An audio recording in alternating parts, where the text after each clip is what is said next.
আজ কিন্তু বেশ ঠান্ডা।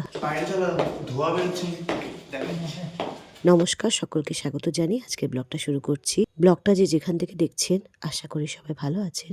আজ 31 ডিসেম্বর 2025, ঘড়িতে প্রায় 6:45 তখন ব্লগিং শুরু করেছি। আমরা যাচ্ছি দীঘা একদিনের জন্য। বেড়াতে যাব বলে ঘুম থেকে উঠেছি সেই ভোর 5টার সময়। আমাদের বেরোনোর কথা ছিল ভোর 6টায়, কিন্তু শীতের বেলা তো তাই 15 মিনিট দেরি হয়ে গেছে। এদিকে যাওয়ার পথে গাড়িতে বোনের শরীরটা খারাপ করেছে। ব্যাপারটা হয়েছে কি, খালি পেটে বোন গাড়িতে উঠেছে তো তাই ওর গাটা পাকিয়ে বমি হয়ে গেছে। গাড়িতে ট্রাভেল করার সময় এরকম পরিস্থিতি হয়েই থাকে। এটা ফেস করেছিলাম দার্জিলিং যাওয়ার সময়। মিরিকের যে একা বেকা রাস্তা, মানে এই যে গাড়ি যাচ্ছে এরকম রাস্তা, মানে আমি মাথা ঠিক করার টাইম পাচ্ছি না, হড় হড় করে বমি করে দিচ্ছি। যা খেয়েছিলাম সকালে, তারপর আমার সাথে যা হয়েছে। এখন 9:30 মতো বাজে। আমরা অনেকটা চলে এসেছি। পুরি তরকারিটা দেখো একবার। ও হো হো হো হো। শক্ত করে ধরিস। লুচি, তরকারি, পাউরুটি, জ্যাম সবই নিয়ে এসেছি। বোন আর রাহুল লুচি খাবে না, তাই ওদের জন্য পাউরুটি জ্যাম আনা হয়েছে। চাটাও আমরা বাড়ি থেকেই করে এনেছি, সঙ্গে নতুন গুড়ের কাঁচাগোল্লা আনা হয়েছে। এত সকালে কোথায় খাবার পাবো, তাই বাড়ি থেকেই করে এনেছিলাম। সকালটা বেশ পিকনিকের মতোই গেল। ডাব ভালো। এখন প্রায় 11:15 মতো বাজে। আমরা দীঘার কাছাকাছি চলে এসেছি। এখানে ডাবগুলো বেশ ভালো আর খুব একটা দাম নয়, 40 টাকা করে নিয়েছে এক একটা ডাব। ডাব খেয়ে আমরা দীঘায় ঢুকে গেলাম। এটা হলো মেন গেট দীঘার। আমাদের হোটেলের নাম রয়্যাল সান ভিউ। আজ এটাই হলো আমাদের গন্তব্যস্থান। পৌঁছানোর সঙ্গে সঙ্গে ঠান্ডা পানীয় পেয়ে গেলাম। অতিথি আপ্যায়নে এই হোটেল কোনো ত্রুটি রাখেনি। আমাদের রুম নাম্বার 401। এই হোটেলটা আমরা গুগল সার্চ করে পেয়েছি। হোটেলের যিনি ম্যানেজার তার ব্যবহার খুবই ভালো এবং প্রত্যেকজন স্টাফের ব্যবহারও খুবই ভালো। এই রুমের সঙ্গে লাগোয়া বারান্দাও আছে। এই হোটেলে মোট 3টে ফ্লোর আছে। আমরা 3rd ফ্লোরে আছি আর আমাদের মাথার উপরে আছে ছাদ বা টেরেস। সেই ছাদ থেকে দীঘা সমুদ্রের ভিউ পাওয়া যায়। আমরা 4 বেডরুম নিয়েছি আর এই হলো রুমের ভিউ। এই হোটেলে পার্কিং এর ব্যবস্থাও আছে এবং কমপ্লিমেন্টারি ব্রেকফাস্টও আছে। রুমটা বেশ বড় এবং 4 বেডরুম হলেও 5 থেকে 6 জন থাকতে পারে। বাথরুমটা দেখাতাম, কিন্তু বাথরুমে কেউ আছে তাই এখন দেখাতে পারলাম না। অত সকালে বেরিয়েছি তো আমরা কেউ স্নান করে বেরোইনি, তাই সবাই একে একে বাথরুমে গিয়ে ফ্রেশ হয়ে নিলাম, স্নান সেরে নিলাম, তৈরি হয়ে বেরোচ্ছি। দুপুরের খাওয়া দাওয়াটা সারতে যাচ্ছি বাইরে। আমরা যে হোটেলটায় আছি এই হোটেলে খাওয়া দাওয়ার ব্যবস্থা আছে, কিন্তু 11টার মধ্যে অর্ডার করতে হতো। 11টার পর এই হোটেল কোনো খাবারের অর্ডার নেয় না, তাই আমরা বাইরে যাচ্ছি। বিচের পাশে যে হোটেলগুলো আছে ওখানে খাওয়া দাওয়াটা সারবো। এখানে সিঁড়িও আছে, আবার এদিকে লিফটও আছে। এখানে ভিউ। এইটা হচ্ছে হোটেল।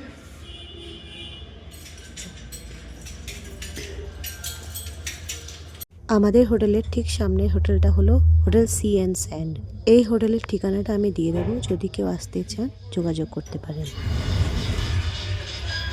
হোটেলের পরিবেশটা বেশ শান্ত এবং খুবই পরিষ্কার পরিচ্ছন্ন। সিঁড়ি দিয়ে ওঠার ব্যবস্থাও আছে, আবার পাশে একটা সমতল রাস্তার মতো করা আছে। যদি সিঁড়ি দিয়ে উঠতে সমস্যা হয় তারা সমতল দিয়ে হেঁটে উপরে আসবেন, কিংবা ভারী ট্রলি বা লাগেজ টেনে আনার জন্য ওই সমতল জায়গাটা করা হয়েছে। এই রাস্তার সোজা আমার আঙুলটা যেখানে দেখাচ্ছি ওই গলি দিয়ে সোজা গেলেই হোটেল রয়্যাল সান ভিউ।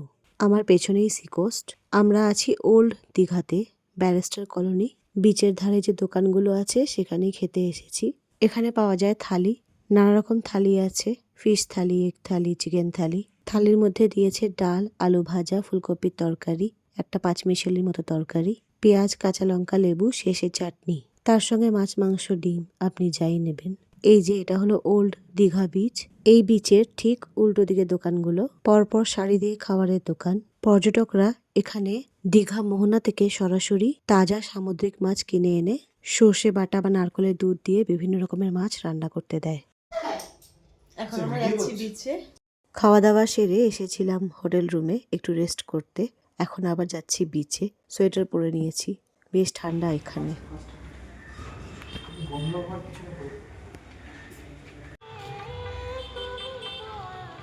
এখন 4টে মতো বাজে। আজ 31 ডিসেম্বর। এখানে প্রোগ্রাম হবে, স্টেজ তৈরি করা হয়েছে একেবারে বিচের পাশে। পর্যটকদের জন্যই এই আয়োজন করা হয়েছে বিচ ফেস্টিভ্যাল নামে। এখানে বিভিন্ন সিঙ্গাররা আসবেন, নানা রকম অনুষ্ঠান হবে। রাতে হবে আতশবাজি প্রদর্শনী, সেটা হবে একেবারে মধ্যরাতে। নতুন বছরকে স্বাগত জানাতেই এই ব্যবস্থা করা হয়েছে। এখানে যতগুলো হোটেল আছে প্রায় সব হোটেলে কিছু না কিছু অনুষ্ঠান হচ্ছে। বোন, আমি আর রাহুল ঘুরতে ঘুরতে বাজারের কাছে চলে এসেছি। এই জায়গাটাকে নেহেরু মার্কেট বলে। ওল্ড দীঘায় এসে ওষুধপত্র কেনার জন্য যদি কোনো ফার্মেসি দরকার হয়, এখানে অ্যাপোলো ফার্মেসি আছে।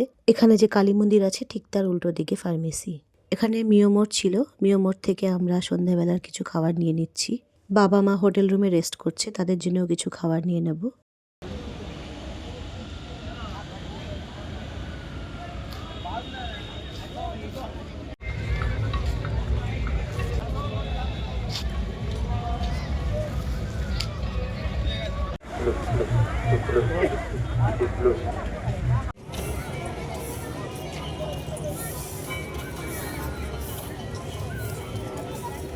এটা হলো ওল্ড দীঘা বিচ। এটি একটি ঐতিহ্যবাহী এবং শান্ত সমুদ্র সৈকত। পর্যটকদের কাছে প্রাকৃতিক শোভা উপভোগ করার একটি জনপ্রিয় স্থান এটি। তবে এখানে সকালে বা সন্ধে বসার জন্য ভালো জায়গা। দুপুরবেলা আপনি বসতে পারবেন না রোদের তাপে। এটি ব্রিটিশ আমলে ওয়ারেন হেস্টিংস দ্বারা আবিষ্কৃত। ব্রিটিশ আমলে বীরকুল নামে পরিচিত ছিল এই বিচ। ওয়ারেন হেস্টিংস এটিকে প্রাচ্যের ব্রাইটন বলে অভিহিত করেছেন। নিউ দীঘার তুলনায় ওল্ড দীঘাতে পর্যটকদের ভিড় সচরাচর একটু কম হয়, তবে আজকে 31 ডিসেম্বর মানুষজন বেশ ভালোই এসেছেন। ঢেউয়ের কাছাকাছি বসার জন্য কংক্রিটের বেশ চওড়া বাঁধ দেওয়া হয়েছে। এখান থেকে সূর্যোদয় সূর্যাস্ত দেখা যায় বেশ ভালোভাবে। এখানে সাইবার সেফটি নিয়ে কোনো প্রোগ্রাম হবে হয়তো, তার জন্য এরকম একটা ক্যাম্প বসানো হয়েছে। বিভিন্ন ধরনের স্ট্রিট ফুডের দোকান বসেছে, চায়ের দোকান আছে।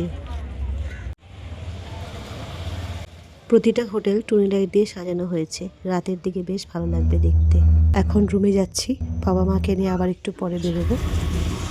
রুমে ফিরে এসেছি, মা তৈরি হচ্ছে ঘুরতে যাওয়ার দুটো জন্য। বলেছো আর 2 কাপ বলে দাও। হ্যাঁ বলে দুটো তো বলেছি আর দুটো দেবেন। বাবা 2 কাপ চা বলে দিয়েছিল, আমরাও চা খাবো বললাম, তাই আমাদের জন্য আবার 2 কাপ চা বলেছে। আমরা সঙ্গে করে একটা কেক নিয়ে এসেছি, সেটা আজ রাত 12টার পর কাটা হবে। ও এখানে করছে, এইখানে ফাটবে, তাহলে তো এখান থেকে দেখতে পারবো। ও এখানে বাজি ফাটানো দেখানো হবে, বাজি প্রদর্শনী হবে এখানে। বাহ, ভালো যে লাগছে এই জায়গাটা, সত্যি চারিদিকের পরিবেশ খুব সুন্দর। এই সি কোস্ট, এই সামনে সাগর, দারুণ একটা জায়গা।